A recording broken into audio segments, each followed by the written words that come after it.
오늘은 예수 그리스도로 리셋이라는 제목으로 하나님의 말씀을 상고하겠습니다. 아직 발음이 잘 안 되죠. 영어만 들어가면 발음이 잘 안 돼요.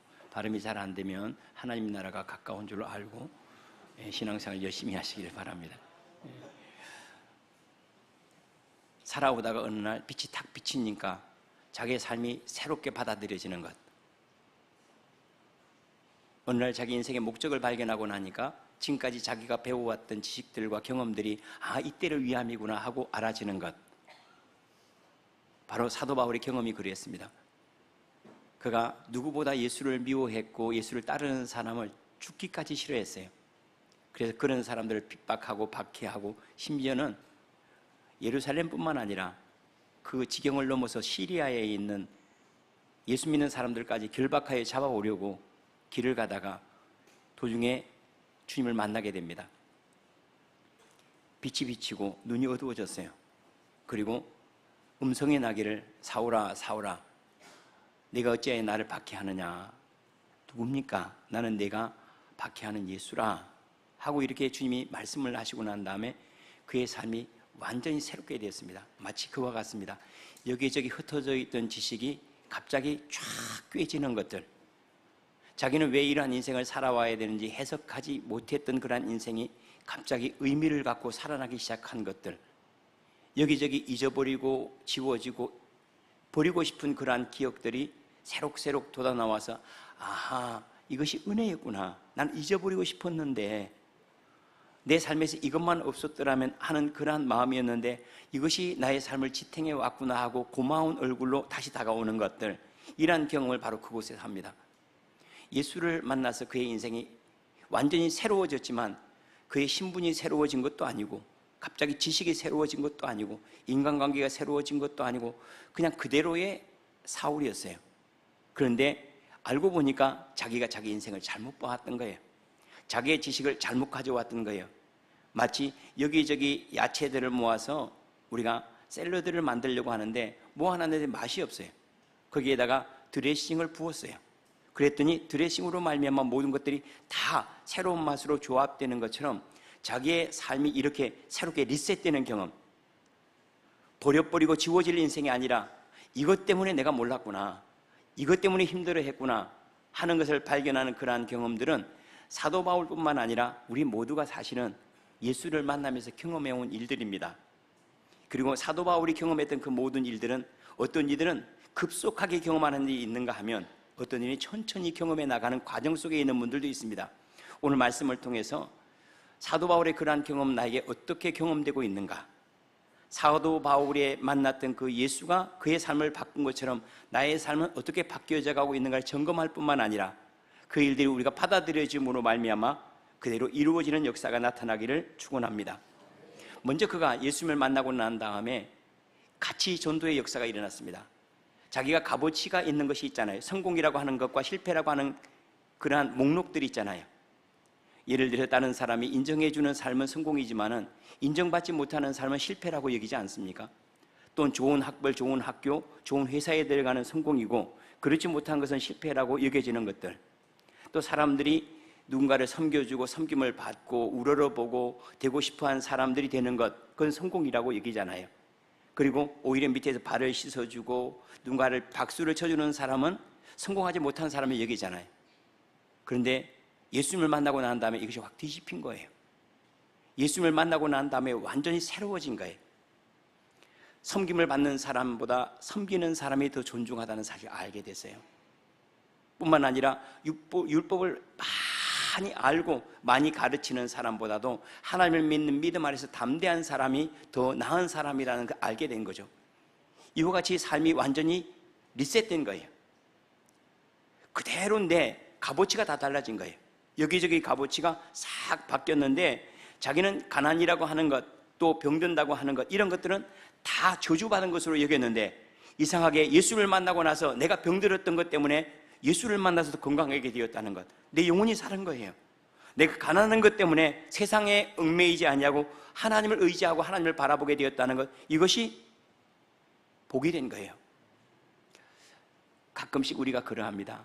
전에는 우리가 가난했기 때문에 우리가 아프면 먼저 기도를 먼저 했어요. 지금은 아프면 뭐 하죠? 기도는 나중에 다 나아서 해요. 그렇죠? 일단은 병원에 가서 고치고 난 다음에 그 다음에 와서 주님께 감사의 물 드려요. 뭐에 감사해? 내가 그 병원 만나서 감사하고 그 의사 만나서 감사하고 그것도 감사할 일이죠. 그러니까는 우리가 부유하다는 것이 하나님을 멀리하게 할 수 있다는 사실을 알게 되는 것, 이것이 우리가 복으로 여긴 것들을 화로 만나거나 화로 여겨야 될 것들을 복으로 만나는 어리석음이라고 말할 수가 있겠죠. 사도 바울은 어떤 사람인가? 우리가 읽지는 않았지만 그 앞절에 나오는데 4절 5절 말씀에 자기는 유대인 중에서 유대인이었어요. 그가 하는 고백은 나도 육체로 신뢰할 만하며 만일 누구든지 다른 이가 육체를 신뢰할 것이 있는 줄로 생각하면 나는 더욱 그러하니라. 이 얘기가 무슨 얘기냐면 누군가 육체적으로 자랑할 것이 있습니까? 나는 정말로 자랑할 것이 많습니다. 어느 누구보다 나는 자랑할 것이 육체적으로 자랑할 것이 훨씬 많습니다. 그러면 자기에 대한 이야기를 해요. 나는 8일 만에 할례를 받고 이스라엘 족속이요 베냐민 지파요 히브리인 중에 히브리인이요 율법으로는 바리새인이요 또한 열심히 있어서 교회를 박해하고 율법의 의로는 흠이 없는 사람입니다. 나보다 잘난 사람 나와보시오라는 거예요. 나보다 하나님 더 잘 믿은 사람 나와보세요. 나보다 하나님 복을 받고 그 복에 합당하게 살아온 사람 나와보세요. 나는 나를 자랑할 수 있을 만큼 하나님을 믿었던 사람입니다. 그런데 예수 믿고 나니까 이 모든 것들이 뭐라고 얘기를 하는 배설물 같습니다. 그래요. 내가 그렇게 귀하게 붙잡았던 것들이 저 위에 올라가서 영광을 보고 나니까 배설물입니다.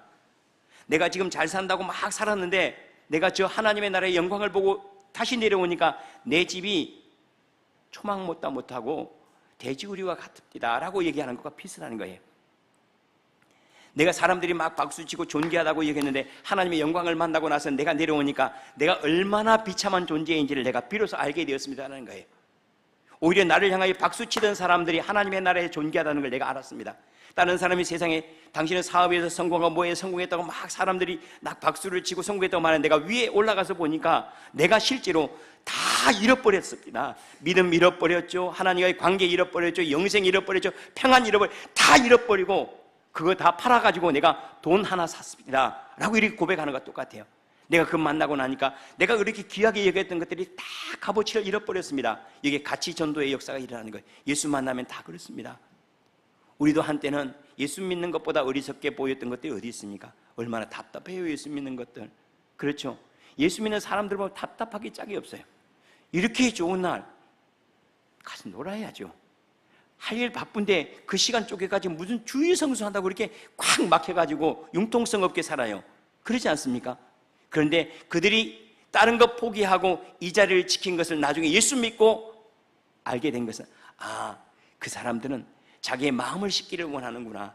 자기의 영혼을 지키기를 원하는구나. 자기가 하나님의 너는 평생 동안 지킨 게 뭐냐? 라고 물을 때 제가 하나님 앞에 바로 서려고 그 시간 하나만큼 내가 주님과 약속을 지켰습니다 라고 하는 것, 정말로 존귀한 것을 지키려고 한다는 걸 나중에 예수 믿고 나니까 보이는 거예요. 삶이 다 바뀐 거예요. 세상의 기준으로 예수 믿는 거, 예수 따라가는 그렇게 지혜롭지는 않아요. 병원을 찾아가는 것이 훨씬 낫고 사업을 하고 싶은 거 하는 게 훨씬 나아요. 그런데 저 위에 가서 나의 장래에서 100년이 지나고 200년이 지나고 300년이 지나서 하나님의 나라에서 내 모습을 발견하고 난 다음에 내려와 내 삶을 보니까 내가 참 어리석었구나. 조금 더 유쾌하게 조금 더 세상을 얻고자 해서 정말로 잃어버린 것이 영생이었구나 하는 것을 알고 난 다음에 그가 하는 고백이 이 모든 것을 나는 이제 배설물로 여기게 되었습니다라고 이렇게 얘기를 해요. 이 모든 것들이 나에게 배설물이 되었습니다. 사실은 우리가 얻고자 하는 것, 성공이라고 하는 가만히 생각해 보세요. 세상의 가치적인 우리는 늘 성공을 쫓아서 알지 않습니까? 성공이라고 하는 것이 뭐죠? 내 것을 많이 차지하는 거죠. 뭐 돈이 이렇게 있다면 더 많은 돈을 내가 차지하는 것. 돈이라고 하는 것이 유한하잖아요. 그 가운데 내 것을 더 많이 차지하는 것, 이것을 우리는 경제적인 성공이라고 하지 않습니까? 권세라고 하는 것도 내가 마음대로 할 수 있는 영역을 많이 차지하는 거예요. 더 많이 내 뜻대로 할 수 있는 것을 많이 차지하는 것, 이것이 우리는 성공이라고 여겼죠. 나중에 하나님의 나라에 가서 탁 지켜보고 나니까 이게 내 것을 많이 가지는 것이 성공이 아니고 내 것을 많이 나눠주는 사람이 성공이라는 걸 알게 된 거예요. 섬김을 받는 자보다 섬기는 자가 더 존귀하다는 것, 높임을 받는 자보다 누군가를 향하여 높여주고 박수를 치고 인정해 줄 수 있는 마음이 진짜 하나님의 나라라는 것. 인정을 받고 싶은 사람은 다 해요. 모두 다 인정받고 싶어 하잖아요. 그런데 누군가를 인정해 줄 수 있는 사람은 자기가 이미 존귀한 사람만 다른 사람을 향해 박수를 쳐요. 열등감이 없는 사람만 다른 사람을 박수를 진정으로 치고 축복을 할 수가 있는 거예요. 하나님의 나라에 갔다 오고 나니까 박수 받는 사람보다도 박수 치는 사람이 더 존귀하고, 오히려 많이 가졌다고 거들먹거리는 사람보다도 많이 갖지 않아도 담대하게 살아가는 사람이 진짜라는 사실을 알게 돼서 싹 바뀐 거예요. 이제는 이걸 지금 표현으로 말하면 진선미에 대한 기준이 바뀌어버린 거예요. 진리에 대한 기준, 지식에 대한 기준이라고 한다면 많이 세상 지식을 가지고 있는 것이 지식으로 탁월한 것이라고 생각했어요. 지적 탁월함. 그런데 저 하나님의 나라에서 와서 보니까 지적 탁월함이란 그런 게 아니라, 예수님을 믿는 그 믿음이 지식이 지극히 적지만은 그 지식이 삶이 된 사람들이 있어요. 인격이 된 사람이 있어요. 믿음으로 역사하는 사람이 있어요. 아, 이게 진짜 큰 지식이구나 하는 것을 알게 되는 거예요. 선하게 사는 것도 마찬가지입니다. 아, 이런 구제일 저런 구제일, 아, 이것도 선한 줄 알았어요. 정말 잘 사는 줄 알았어요. 저 하나님의 나라의 영광을 보고 난 다음에 아버지의 뜻대로 사는 것보다 더 선한 것이 없다는 걸 안 거예요. 그것을 니고데모에게 뭐라고 얘기해? 너는 왜 나를 선하다고 하느냐? 선한 분은 하나님 한 분이신데 아버지의 뜻대로 사는 것이 가장 선한 것이라는 것, 이것을 저 위에서 보고 나서 내려보니까 내가 선하다고 했던 건 뭐예요? 내가 위로받을 수 있는 것이 선한 거예요. 다른 사람이 박수치고 인정받는 것이 선하다고 착각을 했던 거예요. 이걸 가리켜서 실용주의적 선이라고 말해요. 이것인 줄로 살아왔어요. 그런데 예수를 진짜 만나고 나서, 하나님의 영광을 진짜 보고 나서 보니까 선에 대한 기준이 바뀌어버린 거예요. 하나님을 사랑할 줄 알고 그분의 뜻을 기뻐할 줄 알고 그분의 뜻대로 살아가는 것, 그것이 선인 것, 이것을 알게 된 거예요. 미에 대한 기준도 그래요. 미에 대한 기준이, 전에 대한 미의 기준은 뭘까요? 아, 세상에서 말하는 명품을 걸치고 가장 아름답게 단장을 하고 이쁘게 꾸미고, 그게 아름다움인 줄 알았어요. 그런데 진짜 아름다움이라고 하는 것은 다른 사람과 잘 어울릴 줄 아는 게 진짜 아름다움이었던 거예요. 어느 꽃과도 잘 어울리는 꽃이 진짜 좋은 꽃인 것처럼 어느 누구와 만나더라도 늘 화평해요. 늘 인정해주고 사랑할 줄 알아요. 야, 이게 진짜 아름다움이야. 진선미에 대한 기준이 싹 바뀌어버린 거예요. 예수를 만나고 난 다음에 자기가 아름답다고 여겼던 것들이 추하다고 여겼던 것들이 너무 아름다움이 된 거예요. 자식을 내팽개치고 고생하지 않은 얼굴이 아름다운 줄 알았어요. 그런데 나중에 보니까 자식을 위해서 수고하고 희생했던 그 얼굴이 아름답다는 걸 알게 된 거예요. 그리스도를 위해서 살지 아니하고 그저 내가 화평하다 평안하다고 말했던 것이 자랑이 아니라, 내가 그리스도를 위해서 신음하고 기도하고 아파했던 것들이 자랑이라는 사실을 알게 된 거예요. 하나님의 복을 받았다고 거들먹거리고 교만하는 것이, 그것이 인생을 잘 사는 것이 아니라, 내가 그리스도를 위해서, 하나님의 사람을 위해서 엎드리고 신음하고 아픈 사람들을 위해서 기도하고 했던 것들이, 그것이 정말로 인생을 잘 살았다는 것, 그것을 알게 된 거죠. 완전히 인생이 바뀐 거예요.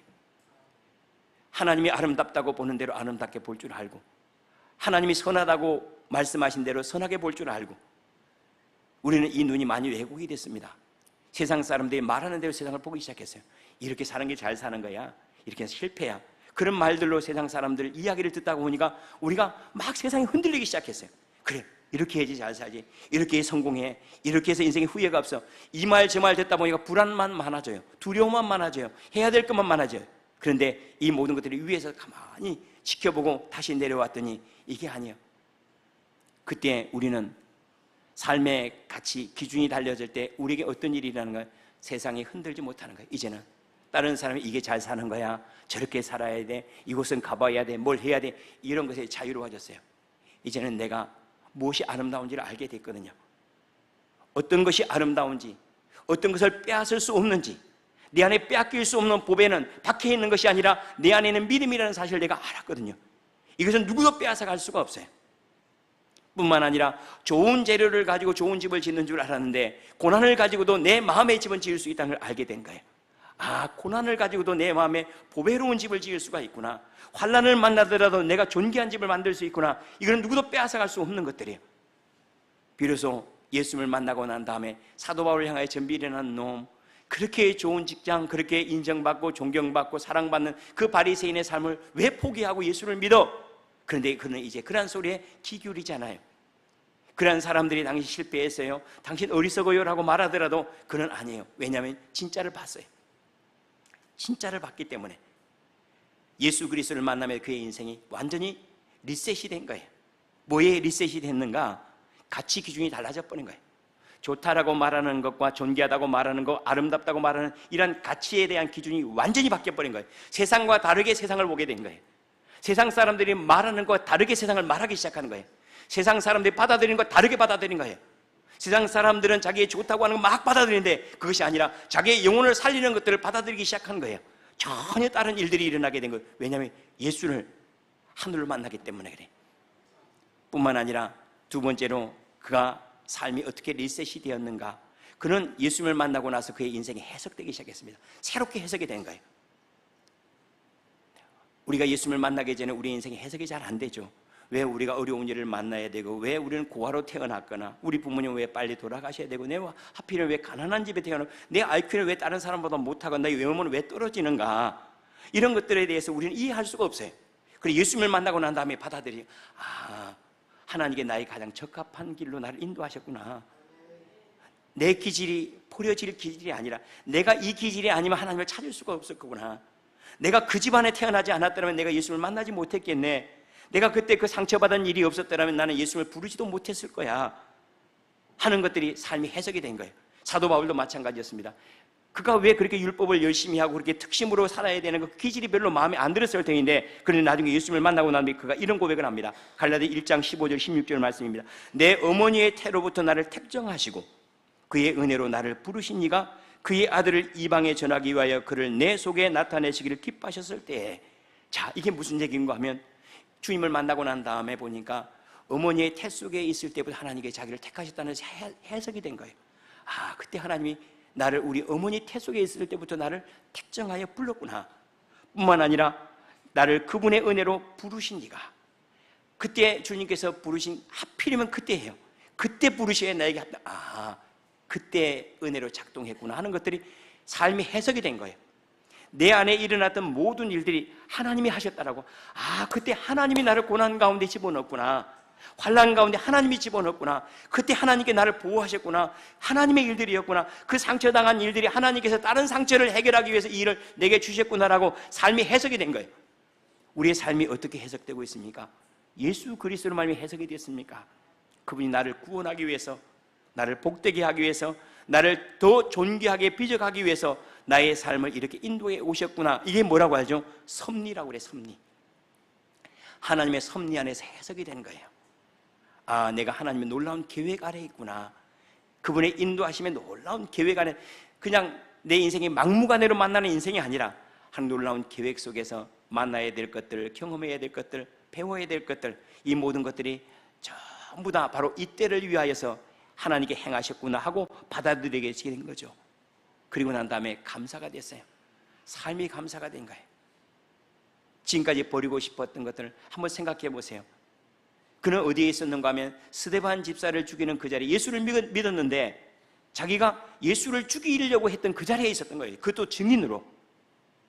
예수를 신실하게 믿었던 스데반 집사를 죽이는 바로 그 자리에 죽이려고 덤벼드는 사람들 옷을 책임지고 있었던 청년이 바로 사울이었어요. 자기 기억에서 얼마나 지우고 싶었겠습니까? 예수를 모른다고 한 정도가 아니라 죽이려고 덤벼들었던 자기의 과거가 얼마나 부끄럽겠어요. 얼마나 초라하겠습니까? 이건 내 인생에서 지워져야 되는데, 그런데 놀랍게도 그가 하는 고백이 이것조차도 하나님의 은혜라는 거예요. 내가 이렇게 흉악한 죄를 짓지 않았더라면 철저하게 회개하지 않았을 터인데, 내가 이렇게 사람을 죽이고 혈기방장해가지고 이것이 주님을 위한 것이라고 했던 그 열심이 없었더라면, 그러면 나는 주님께 대충 헌신했을 건데, 그 죄가 너무 커서 대충 헌신할 수가 없는 거예요. 내가 지은 죄가 너무 많아 대충 의로울 수가 없는 거예요. 더 엎드려야 되고 더 헌신해야 되는 것이, 이 모든 것들이 내가 잘해서 된 것이 아니라 내가 주님 앞에 범죄했던 것까지도 하나님의 은혜였구나라고 다 해석이 된 거예요. 우리도 그러죠. 예수 만나고 난 다음에 우리 인생이 해석이 됐죠. 왜 나는 과부가 일찍 됐을까? 왜 나는 하필이면 아들을 못하고 딸만 그렇게 많이 낳는데 보니까 지금은 딸 세상이구나. 역시 딸이요. 전에는 아들 못 낳았다고 그렇게 억울했는데 나이 들고 보니까 딸밖에 없지 뭐. 그렇죠. 딸이 최고예요. 좋겠습니다. 딸만 계셔서. 우리가 받았던 과거의 모든 것들이, 상처를 입었던 것도 있잖아요. 그때 사기당했던 일들도 있잖아요. 부동하던 일들도 있지 않습니까? 가정에 화평이 깨졌던 일들도 있어요. 유혹에 빠지고 시험에 들었고 막 그런 일들이 예수를 딱 만나고 나니까 이 모든 것들이 이 자리로 데려오기 위해서, 나를 완전히 주님을 복종시키기 위해서, 나를 하나님을 바라보게 하기 위해서 이 일을 하나님께 행하셨구나 하고 그 모든 일들이 고마운 일이 된 거예요. 이 고마운 일들이 나중에 우리에게 어떻게 작동을 하는가? 이렇게 주님을 만나고 나서 삶이 고마움이 될 때 우리는 내 인생을 긍정하기 시작해요. 내 삶을 긍정해요. 잘 될 것 같아요. 하나님의 계획하심 속에 내가 예수를 만난 것처럼 앞으로 이루어질 그 모든 일들 내가 하나님을 긍정하고 있는데 얼마나 잘 되겠어요. 하나님을 부인하는데도 여기까지 왔는데 하나님을 긍정하고 하나님을 인정하는 나의 삶은 얼마나 아름다울까, 얼마나 거룩해질까. 오히려 내 삶을 긍정할 수 있게 되었다는 사실입니다. 참 너무나 감사하죠. 하나님 나를 용서하시고 나를 사랑하시고 나를 지켜주시는 것, 그래서 인정하고 나니까 우리 삶이 견고해지지 않습니까? 돈을 많이 가질 때도 내 마음이 든든한 것은 있어요. 그리고 우리 여자분들은 남자분들은 호주머니에 현금을 좀 많이 넣어, 카드만 주지 말고. 남자들 카드 못 써요. 어차피 자기가 돈 지불해야 되니까 못 써요. 현금을 많이 지불하세요. 전에 우리 어머니가 그런 얘기를 한 것 같아요. 애야, 남자들은 호주머니가 두둑해야지 기가 안 죽는다. 그런 얘기를 한 것 같아요. 할렐루야. 그렇죠. 돈이 호주머니에 있을 때, 권세가 있을 때 우리 삶이 견고함을 얻는 건 틀림이 없죠. 그런데 이건 늘 한계가 있어요. 늘 그것은 말라요. 늘 호주머니가 늘 채워질 수는 없잖아요. 그런데 하나님이 나와 함께 하신다 하는 그 담대함이 내 인생을 진짜 견고하게 해요. 이게 내 삶이 그리스도에 해석되고 난 다음에, 예수를 만나고 난 다음에 다시 내 뒤에 뭔가 든든함이 있어요. 어려운 일을 만나도 능히 이길 것 같은 든든함이, 왜냐하면 하나님을 믿는 믿음 안에서예요. 삶이 다 해석이 됐어요. 어떻습니까? 예수 믿고 난 다음에 여러분의 삶이 나는 정말로 복된 인생이야, 정말 행복한 인생이야, 이렇게 말할 수 있습니까? 아니면 나는 예수 만났으니까 새로 행복해질 거야 하고 아직도 무엇인가 바뀌어야지 행복할 거라고 얘기합니까? 그런데 놀랍게도 사도 바울이 고백한 건 아무것도 안 바뀌었어요. 아무것도 안 바뀌었는데 거기에 예수를 마치 드레싱을 탁 붓는 것처럼 예수를 내 삶에 탁 붓고 나니까 전부 다가 복이 된 거예요. 내가 화로 여겼을 뿐인데 예수를 만나고 나니까 삶이 다 새로운 얼굴로 다가온 거예요. 이 사람은 고맙고 저 사람은 감사하고, 나를 힘들게 했던 사람도 하나님이 나를 위해서 보내신 천사였던 거예요. 나를 버겁게 했던 그 일은 하나님께 나를 안전하게 지키기 위해서 그때 나에게 행하신 구원이었던 거예요. 예수를 만나고 나니까 내 삶이 새로운 색깔이 된 거예요. 사도 바울이 그랬어요. 예수를 만나고 난 다음에 그는 같은 지식, 같은 경험, 과거의 모든 것들이 예수 믿고 난 다음에 뭐 달라질 게 뭐가 있어요? 이미 끝난 일들인데요. 그런데 이상하게 전에 내 삶을 바라봤던 내 인생의 모습과 예수를 만나고 난 다음에 내 인생을 보니까 인생이 전혀 다른 모습인 거예요. 완전히 다른 맛인 거예요. 드레싱을 하기 전과 드레싱을 한 다음에 전혀 다른 것처럼 예수로 맛이 들어간 내 인생은 다 고마운 일이고 감사한 일이고 기쁜 일이고 이미 하나님께서 내 안에 복으로 꽉 채워져 있는 거예요. 우리는 새로운 복을 만나야 된다고, 새로운 일이 일어나야 된다고 생각하는데 그게 아니라 이미 복될 일들을 내가 가지고도 복으로 여기지 못했던 거예요. 이미 안전한데도 불구하고 우리는 불안했던 거예요. 이미 하나님의 용서가 있는데 받아들이지 못함으로 말미암아 염려했던 거예요. 딱 보고 나니까 아이고, 걱정할 필요도 없는 걸 내가 걱정했고, 하나님께 복으로 주신 것을 내가 미워했고, 하나님께 은혜로 주신 걸 내가 불평했구나. 이 모든 것들이 다 합력하여 이제는 감사할 이유가 되고 찬송할 이유가 되었다는 거예요. 할렐루야. 이와 같은 일들이 예수님으로 말미암아 새롭게 포맷이 된 거예요. 새롭게. 내 마누라도 그대로고 내 자식들도 그대로고 내 가게의 형편도 그대로예요. 내 만난 친구도 그대로예요.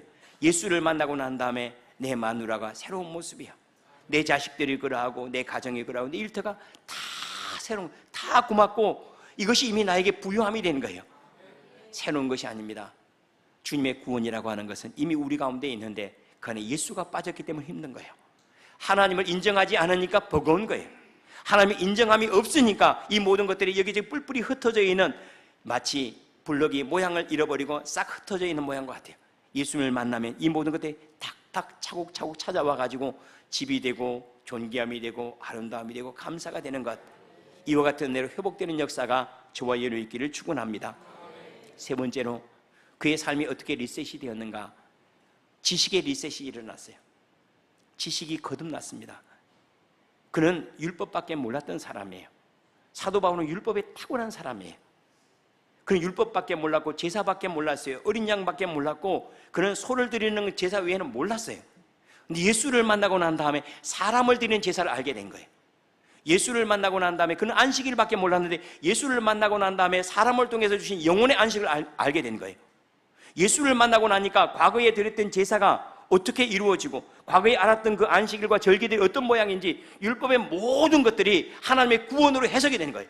예수로 해석이 된 거예요. 예수님을 통하여 우리에게 주신 복으로 해석이 된 거예요. 그의 지식이 율법에 머무르지 않냐고 영생에 머무르게 된 거예요. 새로운 차원으로 받아들여진 거예요. 마치 이런 거죠. 우리가 땅에 있는 것들이 어떻게 일어날까? 야, 어떻게 그림자가 이렇게 움직이지? 이게 그림자가 안 움직여야 되는데 이해가 안 됐어요. 바닥만 볼 때는. 근데 가만히 태양을 보니까 태양이 움직이니까 그림자는 당연히 움직여야 되는 이것이 해석이 된 거예요. 이것만 볼 때 해석이 안 됐어요. 그런데 하나님의 역사하심과 인도하심과 동행하심과 아들을 통해서 제사를 드려서 용서하셨다는 것을 받아들이고 난 다음부터는 제사가 해석이 돼요. 성막이 내 안에 있고 내가 바로 성전이고 그리고 하나님의 용서가 어린 양 예수를 통해서 우리 가운데 이루어졌고 예수의 부활이 내 부활을 이야기하고 예수님의 승천이 내 존귀함을 이야기하고 그분의 나라가 내 안에 이루어지고 완전히 성경이 완전히 새롭게 해석이 된 거예요. 자기가 알았던 성경이 아니라 완전히 성경이 막 살아서 움직이고 힘이 되고 그 말씀이 약속이 되고 능력이 되기 시작하는 거예요. 이것을 요한복음 5장 39절에 이렇게 얘기를 합니다. 너희가 성경에서 영생을 얻는 줄 생각하고 성경을 연구하거니와 이 성경이 곧 내게 대하여 증언하는 것이니라. 그런데 우리에게도 이런 일들이 많습니다. 저도 학창시절에 목사님이나 전도사님한테 이게 어떻게 이럴 수가 있어요? 어떻게 하나님께서 선악과 나무를 만들 수가 있습니까? 괜히 만들어가지고 시험에 빠지게 하고 어떻게 이런 일이 있을 수가 있습니까? 막 따지듯이 했던 일이 얼마나 많아요. 그런데 저 위에서 하나님의 구원을 만나고 난 다음부터는 내가 어리석은 질문을 했구나. 1차원의 이야기를 내가 늘 했구나. 지금도 성경 공부하고 그런 궁금한 것들 많죠. 그런 뭐냐면 내가 영을 인정하지 않고 그리스도의 구원과 용서와 하나님의 영원한 제사를 인정하지 않고 내 인생을 받아들이고 내가 알고 있는 지식 안에서 내가 알고 있는 조그만 지식 안에서 예수를 해석하려고 안 되는 거예요. 그분 안에서 나를 해석해내야 되는데 그분 안에서 내 인생을 보고 내 지식을 봐야 되는데 내 지식 안에서 그분을 이해가 되겠습니까? 할 수가 없죠. 그것은 마치 무엇과 같은 거 하면 어느 날 어거스틴이 지중해 변을 이렇게 거닐고 있는데 한 소년이 지중해에 있는 물을 자기 신발에다가 퍼가지고 이 손에다가 퍼가지고 웅덩이를 하나 만들어 거기다 이렇게 옮기는 거예요. 이렇게 옮겨놓은 거예요. 궁금해서 물었어요. 얘야, 근데 뭐 하냐? 그랬더니 이 지중해에 있는 물을 전부 다 이게 다 옮기려고 지금 옮기는 중이라고 그래요.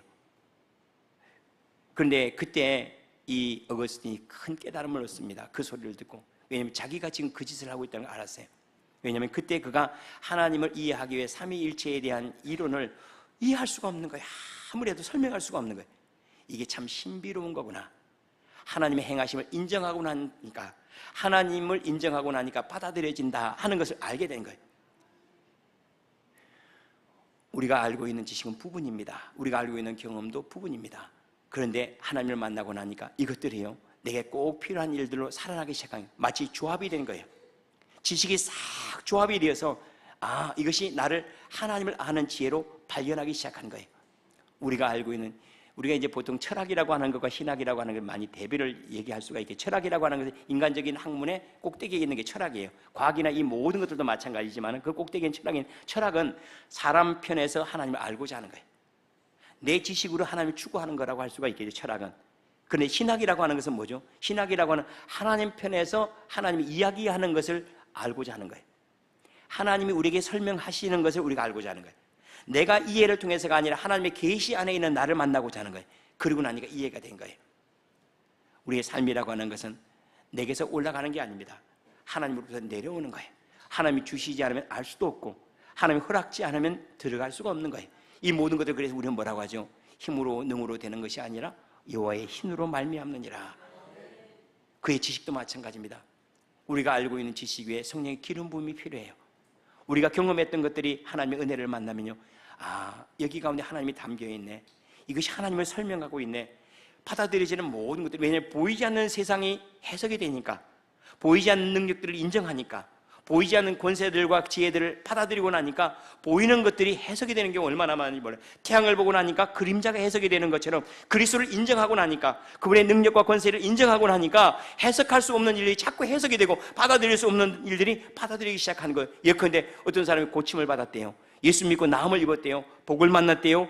꿈을 꿨대요. 환상을 봤대요. 예언을 했대요. 내가 도대체 과학적으로 설명할 수 없는 일들인데 하나님을 만나고 나니까 이 일들은 우리가 흔하게 일어나야 될 일들이에요. 당연하게 주님이 말씀하시는데 우리가 들어야 되겠죠. 주님이 보여주시면 우리가 보아야 되겠죠. 일들이 받아들이기 시작한 거예요. 내 지식 안에 하나님을 담으려고 하다가 이제는 하나님의 지혜 안에서 내가 담기기를 원하는 마음, 이러한 변화가 일어나기 시작하는 거예요.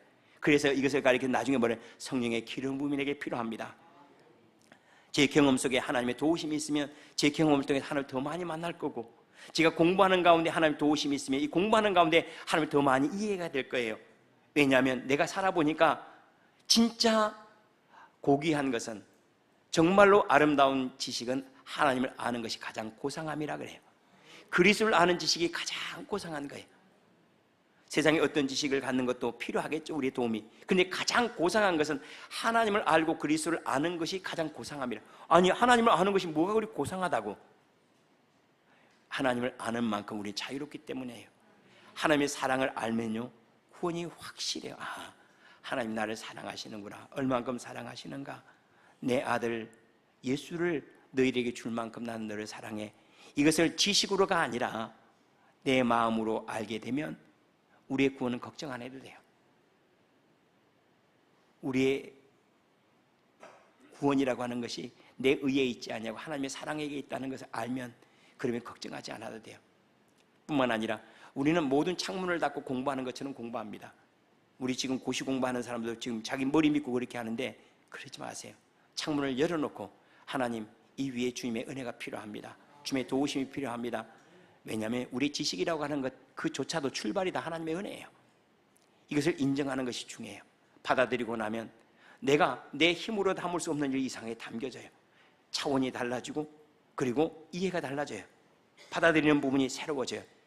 이러한 새로운 차원에서의 그리스도의 경험들이 사도 바울에게 있습니다. 그래서 그는 늘 예수 얘기해요. 율법에 대해서도 예수, 절기에 대해서도 예수, 안식일도 예수, 다 예수로 해석이 돼버린 거예요. 전부 다 예수로 해석이 된 거예요. 안식일을 주는 것도 예수를 경험하기 위함이고, 제사를 드리는 것도 예수를 경험하기 위함. 그래서 마지막으로는 그거 뭐냐면, 나는 이제는 그리스도를 얻고자 하려 함이라 그래요. 네 번째로 그의 삶의 바뀜이 뭐냐면, 지금까지 내가 지식을 얻고자 했고 뭘 얻고자 했는데 이제는 아니라는 거예요. 내가 얻고자 하는 것이 이제 그리스도니 그래요. 왜냐하면 하나님께서 우리에게 궁극적으로 주시고자 하는 것이 그리스도인 거예요. 예수 그리스도에게 우리에게 주신 것들이 있죠. 구원, 평안, 즐거움, 동행, 기도의 응답들, 하나님의 생명의 충만함들, 성령의 은사들, 성령의 열매들. 아멘을 겁내게 하네요. 하나님께 궁극적으로 우리 주시고자 하는 것들, 내가 그리스도를 이제는 얻고자 이 모든 것을 해로 여긴다 그래요. 이 모든 해로 여긴다는 말은 그리스도를 얻지 못하게 하는 모든 것들, 하나님을 믿지 못하게 하는 모든 것들 다 해로 여긴 것은 이제는 내가 그리스도를 얻고자 하려 함이라 그래요. 무슨 일이 있어도 예수를 더 얻고자 한대요. 무슨 일이 있어도 예수가 더 많아지기를 원한대요. 내 배가 커지기를 원하는 것도 아니고, 지식이 커지기를 원하는 것도 아니고, 내 안에 그 면류관이 채워지는 것이 아니라 내 안에 그리스도가 점점 많아지기를 원하니, 내 인격 안에 그리스도가 있고, 내 마음 안에 그리스도가 있고, 내 추구하는 바 안에 그리스도가 있고, 내 가정에도 내 일때도 그리스도로 꽉 채워져. 왜냐하면 그리스도는 하늘에 속한 모든 것들이 이 세상에 나타남이 그리스도예요. 하나님께서 예수님을 이 땅에 보내실 때는 하늘에 속한 모든 것들을 그분에게 담아서 그분을 받아들이는 이들마다 하늘의 일들이 일어나도록 구원과 용서와 도우심과 은혜와 빛비침과 자유롭게 함들이 우리 가운데 일어나도록 하나님이 그 아들 예수를 우리에게 보여주셨는데, 이 예수 그리스도 우리가 인정하는 만큼 그만큼 나타나요. 내 영혼의 그분을 인정하면 영혼의 구원함을 얻고, 지식의 그분을 인정하면 지식의 기름 부음이 있어서 하늘의 지혜로 그리스도를 알아가게 되고, 내가 하는 일들 위해 그분의 도우심 그리스도를 인정하면 그리스도가 나의 삶의 열매가 되어가는 그런 역사들을 만나게. 내가 뭘 얻고자 합니까? 내가 명예를 얻고자 이렇게 살아가는 줄 압니까? 나는 그리스도를 얻고자 합니다. 그래서 사도 바울의 인생 전부가 예수를 만나고 난 다음에 완전히 새로워져 버려요. 새로운 생을 받거든요. 소경은 눈이 먼 사람들은 내가 빛이 있다고 해도 빛이라고 말하지 못해요. 내가 막 따뜻해요. 사람들이 말해요. 지금 낮이어서 빛이 비치니까 당신이 따뜻한 거예요. 받아들이지 못해요. 왜요? 안 보이니까. 마치 이와 같이 누군가에게 말해요. 나는 예수를 믿고 이렇게 행복해지고 자유롭고 나는 구원의 문제에 대해서 늘 든든합니다. 그리고 나를 돕는 능력이 있습니다. 그런데 이걸 못 받아들이는 사람이 마치 사도 바울의 옆모습과 같은 거예요. 하늘을 꽉 닫아놓고 눈을 딱 감고 그런 일이 어떻게 일어날 수 있어요? 그냥 따뜻해질 뿐이죠. 그냥 아플 뿐이에요. 힘들 뿐이에요.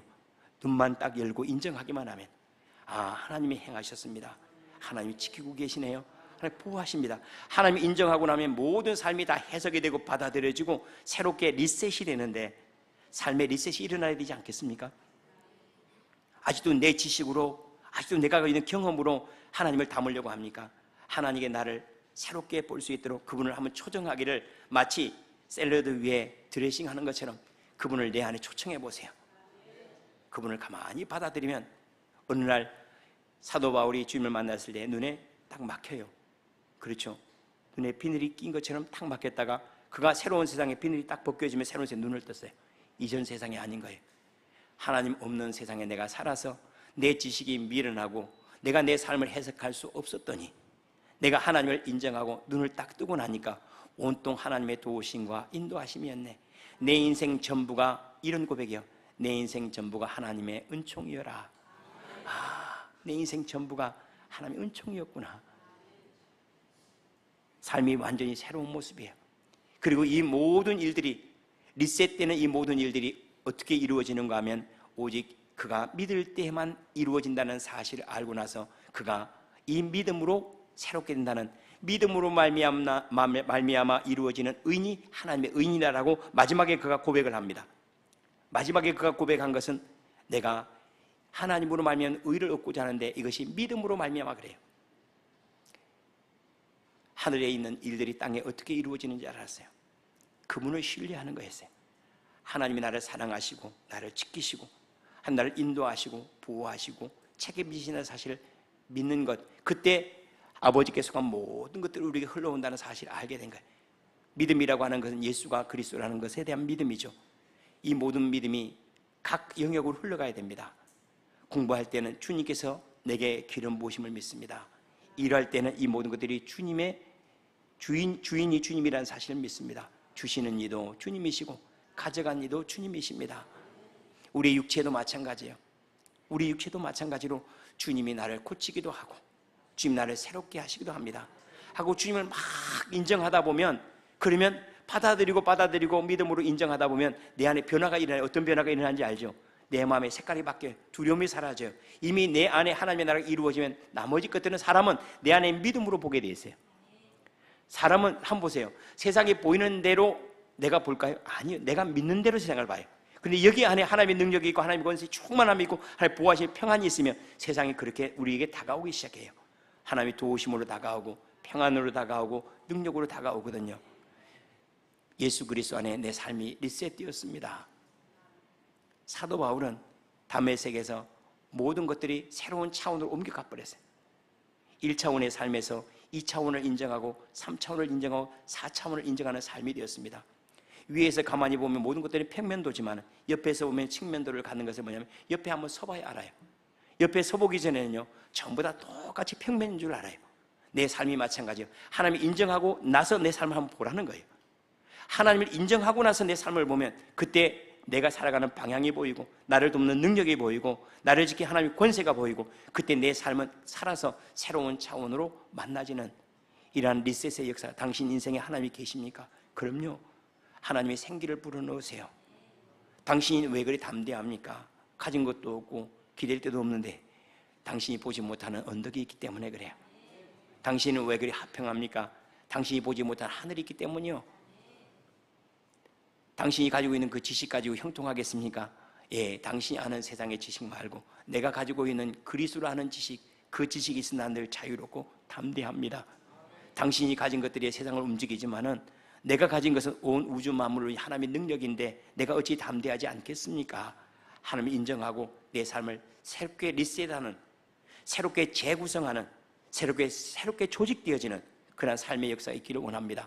제가 왜 리셋이라고 말했는가 하면 무엇이 그리스도 안에 주어질 필요도 없어요. 예수 믿고 나서 새롭게 될 필요도 없어요. 뭐냐면 예수만 갖다 그냥 양념치듯이 예수만 갖다 오면 인정하기만 하면 돼요. 그럼 내 삶이 새로운 모습이 돼요. 여기저기 막 야채들을 그냥 샐러드를 갖다 놨어요. 맛이 없는데 거기에 탁 뿌리면 새로운 맛을 갖는 것처럼 내가 지금까지 죽어있는 경험들, 죽어있는 지식들, 움직이지 못하는 그런 것들이 싹 있다가 예수가 딱 들어오면요, 이 모든 것들이 나를 살리는 지식이 되고 나를 새롭게 하는 경험이 되고 내 삶에 여기저기 감추어있던 보배들이 다 귀하게 다가와서 하나님, 내 잔이 이미 넘쳤는데 나만 몰랐네요. 하나님의 능력이 이미 여기저기 있으면 나만 몰랐네요. 아마 이것이 새롭게 세상을 누는, 눈에서 비늘이 떨어져가는, 그리고 모세의 얼굴에 가리웠던 수건이 싹 벗겨져서 대면하여 하나님의 영광을 만나는 그런 역사가 저와 여러분이 있기를 축원합니다. 기도하겠습니다. 참 좋으신